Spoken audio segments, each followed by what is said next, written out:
রাত তখন 2:15।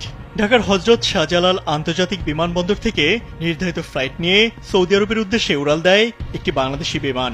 বিমানটির দায়িত্বে ছিলেন ক্যাপ্টেন ইনাম তালুকদার, তার সঙ্গে কো পাইলট ছিলেন রাফসান রিয়াদ। বাংলাদেশি বিমানটি ভারত হয়ে ওমান ও সংযুক্ত আরব আমিরাত পেরিয়ে বাহরাইনের আকাশে যখন পৌঁছায় তখন স্থানীয় সময় ভোর 5টা ছুঁই। 40,000 ফুট উচ্চতা থেকে তখন পৃথিবীর দৃশ্য মনোমুগ্ধকর দেখা যাচ্ছে, কিন্তু সেদিন মুহূর্তেই দৃশ্য বদলে যায়। বাংলাদেশি উড়োজাহাজ পারস্য উপসাগরের উপর দিয়ে উড়ে যাচ্ছিল। হঠাৎ করেই ইরানের আকাশে উজ্জ্বল আলোর ঝলকানি দেখতে পান ক্যাপ্টেন ইনাম। তিনি প্রথমে ভেবেছিলেন হয়তো কোনো সাধারণ সামরিক মহড়া, কিন্তু মুহূর্তের মধ্যেই তারা সারি সারি ক্ষেপণাস্ত্র আকাশে উঠতে দেখেন, যা তীব্র গতিতে পশ্চিম দিকে ছুটছিল।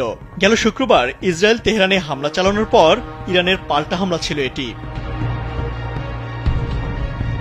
ক্যাপ্টেন ইনামের পাশে বসা কো পাইলট রাফসানও তখন ঘটনার আকস্মিকতায় হতভম্ব হয়ে যান। তখন তারা দ্রুত ফ্লাইটের রুট পরিবর্তনের কাজ শুরু করেন।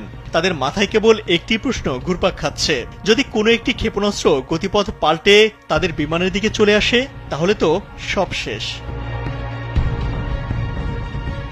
ক্যাপ্টেন ইনাম দেশের একটি শীর্ষস্থানীয় গণমাধ্যমকে জানান, পাইলট হিসেবে সেদিন আমাকে অনেক ঝুঁকিপূর্ণ পরিস্থিতির মধ্য দিয়ে যেতে হয়েছে, কোনো কিছুই এর সঙ্গে তুলনা করার মতো না। তাদের উড়োজাহাজ থেকে মাত্র কয়েক মাইল দূরে আকাশ জুড়ে ধেয়ে যাচ্ছিল আগুনের গোলা। তারা দ্রুত উড়োজাহাজের গতিপথ পরিবর্তন করে নিরাপদ দূরত্ব বজায় রাখেন এবং শেষ পর্যন্ত নিরাপদে রিয়াদে অবতরণ করেন। বিমানবন্দরে নামার পর ফোন চালু করতেই শিরোনামগুলো চোখে আসতে শুরু করে। ইসরায়েলে ইরানের ব্যাপক ক্ষেপণাস্ত্র হামলা।